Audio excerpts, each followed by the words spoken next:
अजीत डोभाल, राष्ट्रीय सुरक्षा सलाहकार अजीत डोभाल पीएम मोदी ने रूस भेज दिया है। 27 से 29 मई तक डोभाल मॉस्को में रहने वाले हैं। रूस के साथ S-400 और Su-57 पर बात होगी कहा जा रहा है। 5th जनरेशन Su-57 जेट की डील हो सकती है। रूस से और S-400 जल्द से जल्द मिल जाए, इसकी भी बात होगी। यानी पीएम मोदी मिशन पीओके को लेकर पूरी तरह से एक्टिव दिख रहे हैं। मिशन पीओके का ऐसा लग रहा है बटन दब चुका है, वरना एनएसए को तुरंत भेजना रूस और कहना कि S-400 जल्दी से जल्दी और दो भाई, इसका क्या मकसद हो सकता है?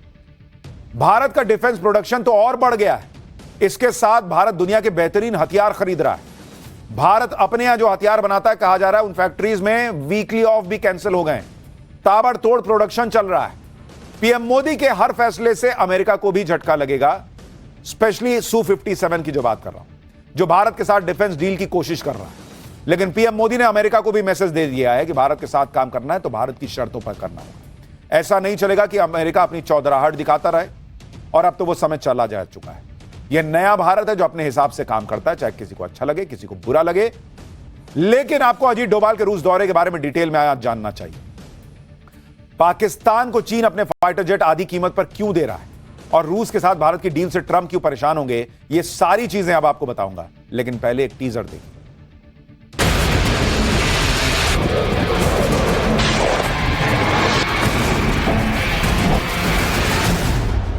पाकिस्तान को घुटने टेकने के लिए मजबूर कर दिया।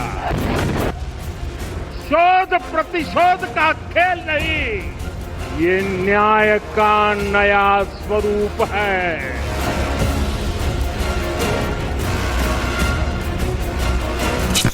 सौगंध मुझे इस मिट्टी की, मैं देश नहीं मिटने दूंगा। भारत अगर रूस के साथ Su-57 फाइटर जेट का सौदा करता है तो यह ट्रंप के लिए बड़ा झटका होगा।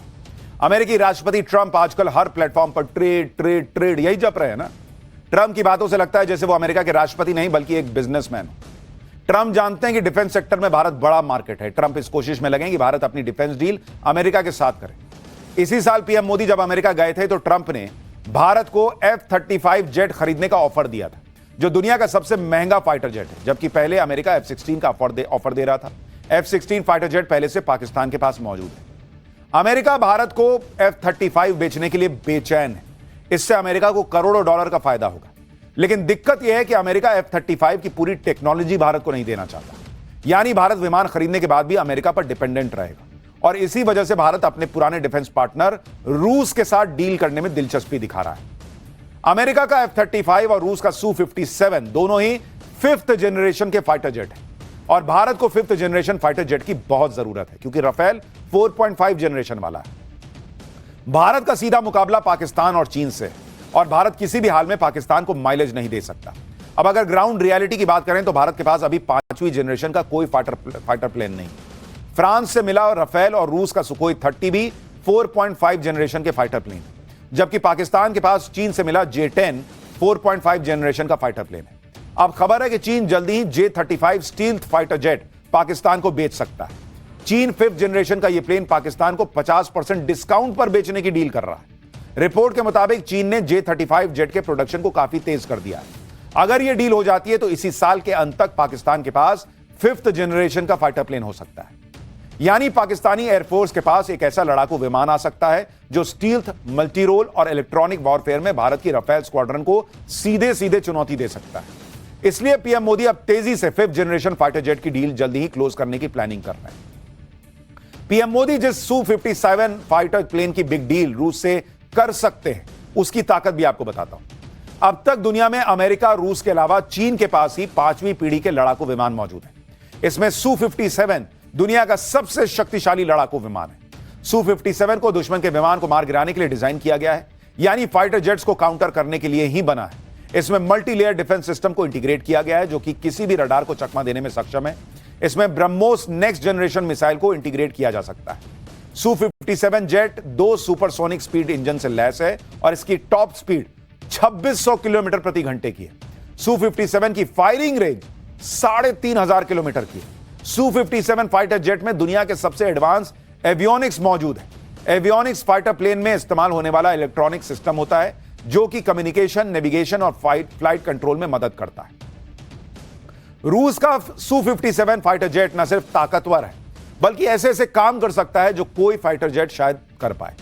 Su-57 फाइटर जेट अपनी मनूवरेबिलिटी के लिए जाना जाता है, जो मनूवर करते हैं ना प्लेन को।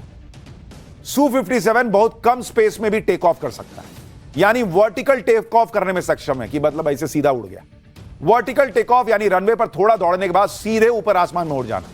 Su-57 फाइटर जेट की मनूवरेबिलिटी देखकर दुनिया हैरान रह जाती। जंग में अगर Su-57 और F-35 के बीच डॉग फाइट हो जाए, डॉग फाइट मतलब जो नहीं देखते प्लेन आगे पीछे करके लड़ रहे हैं, उसको टेक्निकल टर्म में डॉग फाइट कहते हैं, तो उसमें Su-57 चीन के F-35 पर भारी पड़ जाएगा, अमेरिका के, क्योंकि इसे पकड़ पाना किसी के बस में नहीं है। Su-57 का कोबरा मनूवर सबसे खास है, जिसमें यह कोबरा सांप के फन की तरह हवा में एकदम सीधा हो जाता है और पलक झपकते ही अपनी पोजीशन चेंज कर लेता है। अगर जंग की बात करें तो रूस के Su-57 और अमेरिका के F-35 और चीन के J-35 में से कौन सा बेहतर है, आपको वो भी बताता हूं। Su-57 स्टील्थ क्षमता के चलते किसी भी रडार को चकमा दे सकता है। F-35 स्टील क्षमता सबसे ज्यादा है लेकिन ताकत के मामले में कमजोर है। J-35 स्टील्थ क्षमता उसकी क्षमता अभी तक परखी ही नहीं गई है। Su-57 दो इंजन के चलते ज्यादा फुर्तीला है। F-35 एक इंजन के चलते ज्यादा फुर्तीला नहीं है और J-35 में भी दो इंजन लगे। Su-57 मैक्सिमम स्पीड 2600 किलोमीटर प्रति घंटा, F-35 की मैक्सिमम स्पीड 1900 किलोमीटर प्रति घंटा और J-35 की 2200 किलोमीटर प्रति घंटा की। Su-57 एक बार में 5500 किलोमीटर की उड़ान भर सकता है। F-35 मात्र 2200 किलोमीटर तक उड़ान भर सकता है और J-35 भी 2200 किलोमीटर तक उड़ सकता है। Su-57 कॉम्बैट लोड यानी एक बार में 10,000 किलो वेपन ले जा सकता है। F-35 8,000 किलोग्राम का वेपन लेकर जा सकता है और J-35 8,000 किलो।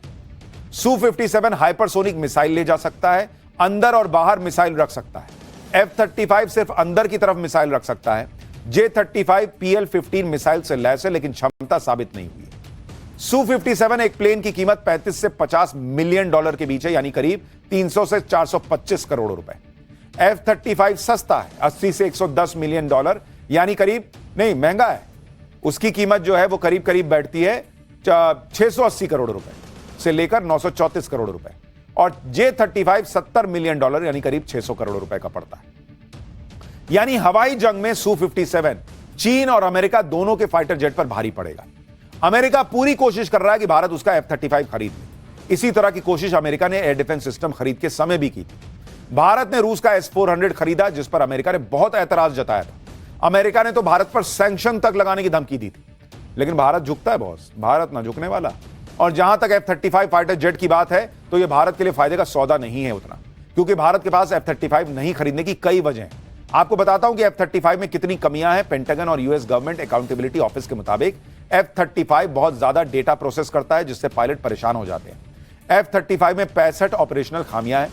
अमेरिका के आधे F-35 इमरजेंसी उड़ान के लायक नहीं है। F-35 डेवलपमेंट साइकिल में कंप्लीट नहीं है। इसके एवियोनिक्स में भी कई समस्याएं बताई जाती हैं।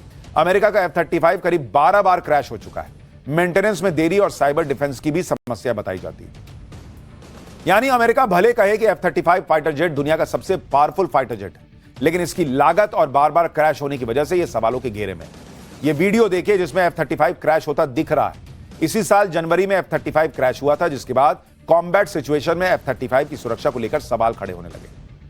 यहां तक कि डोनाल्ड ट्रंप के करीबी और दुनिया के सबसे अमीर आदमी एलन मस्क भी F-35 पर सवाल उठा चुके हैं। मस्क ने तो इसे कबाड़ तक कह दिया था। मस्क ने अपनी पोस्ट में कहा था कि ड्रोन के दौर में कुछ बेवकूफ अभी भी F-35 जैसे विमान बना रहे हैं, जो अमेरिकी इतिहास में पैसों की बर्बादी का सबसे बड़ा उदाहरण है। F-35 कबाड़ की तरह है, इससे सिर्फ पायलट मारे जाएंगे। हालांकि ऐसा नहीं है कि F-35 में अच्छाइयां नहीं है, लेकिन उसकी कुछ कमियां भी हैं जो बताई गई।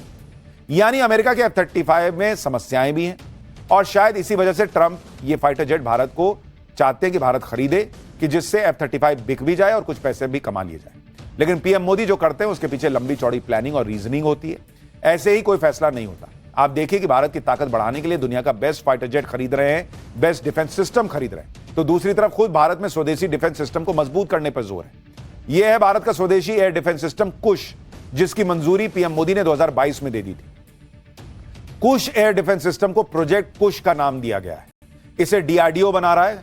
कुश एयर डिफेंस सिस्टम S-400 जैसा ही होगा। ऑपरेशन सिंदूर के बाद प्रोजेक्ट कुश के ट्रायल की स्पीड बढ़ा दी गई है, यानी बहुत जल्द यह इंडियन एयर डिफेंस सिस्टम का अहम हिस्सा बन जाएगा। कुश एयर डिफेंस सिस्टम की खासियत क्या है वो भी बताता हूं। एक बार में 80 टारगेट को यह निशाना बना सकता है। Missile, fighter jet, drone, lightning, munition सब गिरा सकता है। कुश की अधिकतम रेंज 350 किलोमीटर है। कुश में 3 लेयर का एयर डिफेंस सिस्टम है। इसमें 3 तरह की मिसाइलें होंगी। M1 इंटरसेप्टर मिसाइल की रेंज 150 किलोमीटर है। M2 इंटरसेप्टर मिसाइल की रेंज 250 किलोमीटर है और M3 इंटरसेप्टर मिसाइल की रेंज 350 किलोमीटर है। यानी कुश एयर डिफेंस सिस्टम उसी तरह से काम करेगा जैसे रूस का S-400 करता है। स्वदेशी होने की वजह से इसकी लागत भी कम होगी। भारत के पास पहले से S-400 है। अब और S-400 खरीदने के साथ ही भारत अपना खुद का एयर डिफेंस सिस्टम और मजबूत कर रहा है। कहा जा रहा है कि कुश एयर डिफेंस सिस्टम को 2029 तक सेना में शामिल भी कर लिया जाएगा। यानी प्रधानमंत्री मोदी भयंकर तैयारी में जुटे हुए हैं, जिससे पाकिस्तान की घबराहट बढ़ी हुई है। पाकिस्तान न तो ऑपरेशन सिंदूर को भांप पाया और अब जो हो रहा है वो उसकी समझ से परे है। पाकिस्तान की हालत इसलिए भी खराब है क्योंकि भारत ने नोटाम जारी कर दिया है। अंडमान और निकोबार में भारत ने नोटाम जारी किया है, यानी अंडमान और निकोबार का एयर स्पेस में आज और कल कोई सिविल फ्लाइट उड़ान नहीं भर सकेगी। नोटाम का मतलब होता है नोटिस टू एयरमैन। हवाई उड़ानों पर प्रतिबंध रहता है। ग्राउंड टू अनलिमिटेड हाइट, यानी आसमान में असीमित ऊंचाई तक इसे लागू किया जाता है। यानी अंडमान निकोबार के एयर स्पेस में बहुत ऊंचाई पर भी किसी विमान को उड़ान भरने की अनुमति नहीं है। नोटाम जारी होने के बाद चर्चा है कि भारत कोई बड़ा वेपन टेस्ट कर सकता है।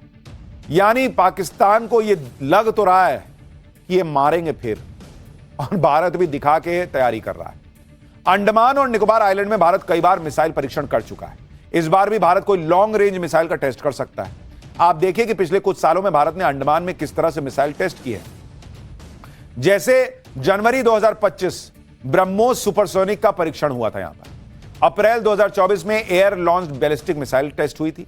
मार्च 2022 में ब्रह्मोस मिसाइल के एक्सटेंडेड रेंज का परीक्षण यहीं पर हुआ था। कुल मिलाकर पीएम मोदी जिस एग्रेशन और टाइम बाउंड अप्रोच के साथ काम कर रहे हैं, उससे तो लग रहा है कि कुछ बड़ा प्लान किया गया है। लगातार पीओके का जिक्र पीएम मोदी कर रहे हैं, उनके मंत्री कर रहे हैं। अब पीएम मोदी का मिशन क्या है और अब क्या शुरू होगा, यह तो कोई नहीं जानता। इतना जरूर है कि भारत की तैयारियां देखकर पाकिस्तान के होश उड़े हुए हैं। वैसे होश तो बांग्लादेश के भी उड़े हुए हैं, क्योंकि जो भी भारत से पंगा ले रहा है उसकी हालत खराब होती जा रही है।